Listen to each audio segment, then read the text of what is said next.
Vorrei customizzare la mia chitarra, ma quali sono le specifiche che devo tenere in considerazione per non sbagliare? In questo video analizzeremo i componenti principali per evitare errori durante la scelta degli accessori. Iniziamo!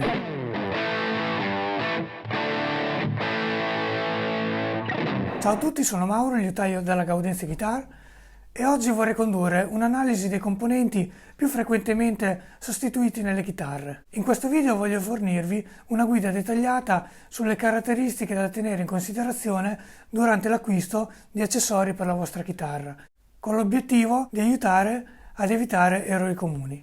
Più precisamente esamineremo le meccaniche, il capotasto, il battipenna, il ponte e infine il pick-up. Ogni singolo argomento meriterebbe un video dedicato, quindi anziché concentrarci sulle caratteristiche tecniche o qualitative dei singoli componenti, esploreremo aspetti spesso ignorati ma comunque fondamentali da considerare per ciascuno. Mi piacerebbe sapere nei commenti quali customizzazioni avete portato alla vostra chitarra, se siete soddisfatti dei risultati ottenuti o se avete mai avuto esperienze con l'acquisto di componenti incompatibili. Se trovate utili questi contenuti, vi invito a mettere un like e iscrivervi al canale per non perdere i prossimi video.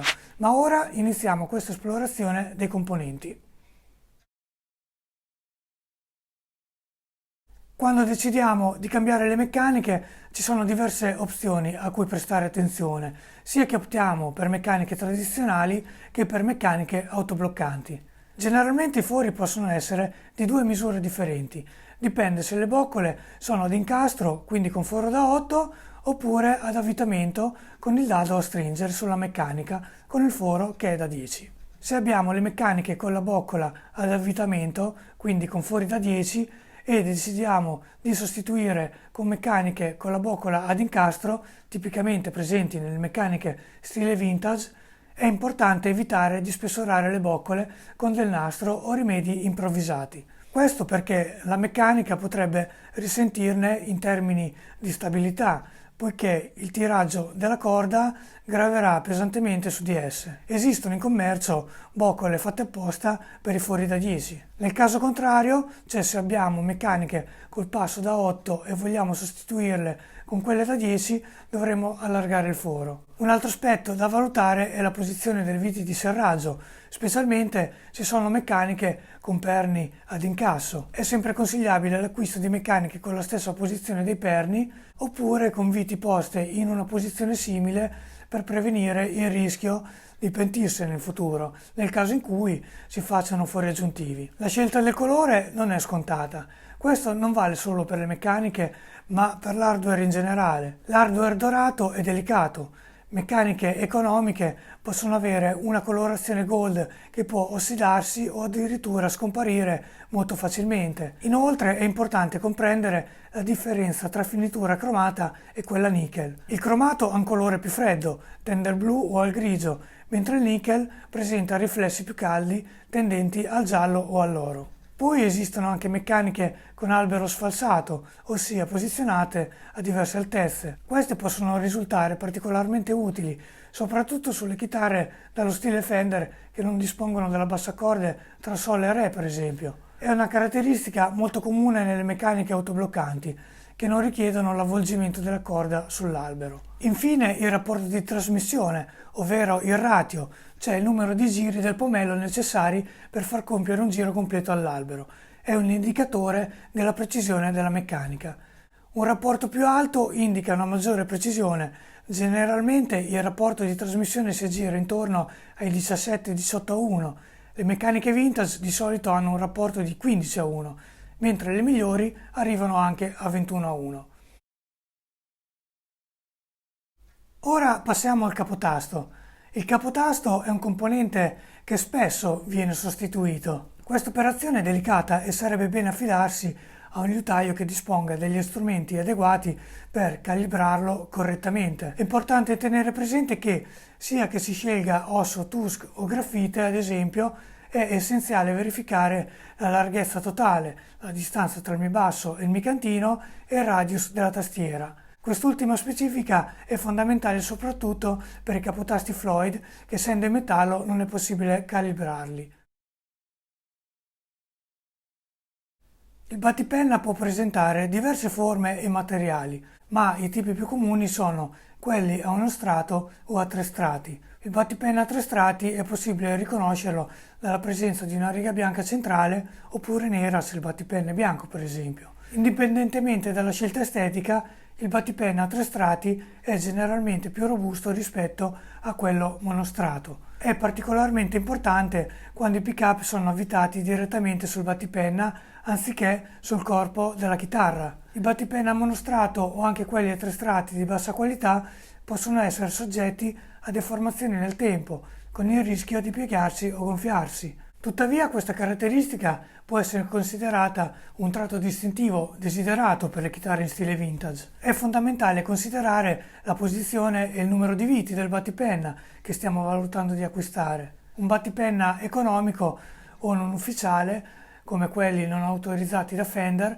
potrebbe mostrare fori sfalsati o una sagomatura imprecisa rispetto al manico o al ponte della chitarra. Se decidiamo di utilizzare configurazioni con humbucker, è importante assicurarsi che lo scasso del battipenna sia adatto alle dimensioni delle cover in metallo. Infatti i pick-up humbucker aperti hanno l'ingombro più stretto. Infine è importante fare attenzione alle varie sfumature dei colori, ad esempio il bianco freddo del white, il bianco invecchiato dell'aged white, il parchment che tende a essere una tonalità più calda e il crema che ha una sfumatura ancora più calda. Per quanto riguarda il ponte e le sellette, vi sono numerose e diverse specifiche da tenere in considerazione, a seconda delle tipologie e delle preferenze personali. Una misura comune da verificare è l'intercorda. Nelle specifiche dei ponti potrebbe essere indicata sia la distanza tra i due mi, sia lo spessore della selletta.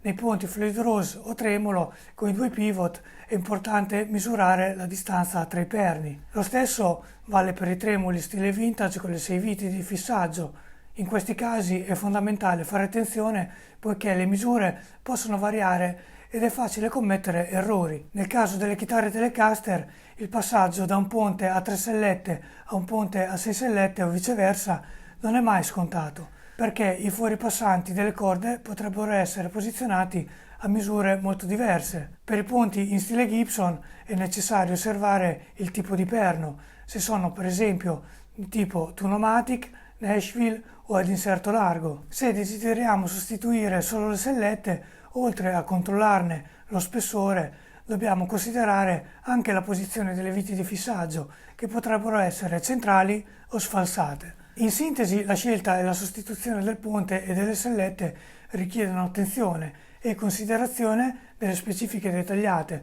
per garantire il corretto funzionamento e la compatibilità con lo strumento. Concludiamo con i pick-up.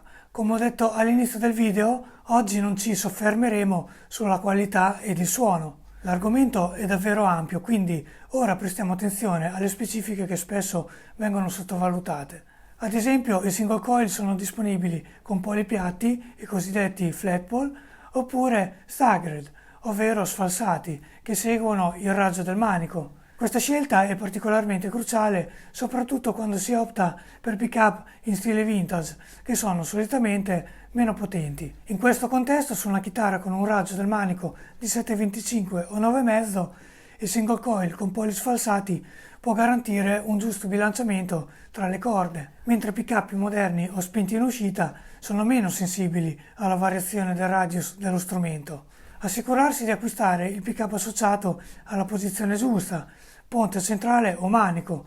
In genere il pick-up al ponte è leggermente più potente del centrale e del manico. Oltre a ciò dobbiamo fare attenzione alla posizione bridge sulle chitarre dotate di ponte tremolo. In queste situazioni è importante scegliere un pick-up specifico chiamato trembucker. Questo perché i trembucker sono progettati con un interasse più ampio rispetto ai pick-up humbucker tradizionali. Questa caratteristica permette loro di coprire una maggiore estensione delle corde e di fornire un suono bilanciato e pieno anche nelle chitarre con ponte tremolo. Inoltre, nel caso in cui volessimo dividere l'humbucker in single coil, è fondamentale che il pick-up abbia 4 conduttori anziché 2. Solo questa caratteristica permette di separare le bobine e quindi di effettuare lo split. Nei siti dei produttori sono sempre elencate tutte le caratteristiche necessarie, come equalizzazione, livello di uscita e genere musicale, per facilitare la scelta e garantire un abbinamento appropriato. In conclusione, la customizzazione di una chitarra richiede una cura meticolosa nei dettagli e una valutazione attenta delle compatibilità tra i vari componenti. È fondamentale considerare che in certi casi l'ottimizzazione dei costi sull'acquisto potrebbe trascurare l'eventuale complessità della lavorazione, portando a una spesa maggiore durante il montaggio. Rivolgersi a un liutaio professionista o a un esperto del settore è sempre consigliabile per garantire un risultato ottimale. Tuttavia, per coloro che vogliono divertirsi negli acquisti o desiderano intraprendere il fai da te, è essenziale tenere presente queste specifiche meno evidenti ma cruciali, al fine di assicurare una customizzazione di successo. Spero che questo video vi sia piaciuto e vi sia stato d'aiuto. Se volete condividere domande, considerazioni o aggiungere altro a questo argomento, vi invito a scrivermi nei commenti.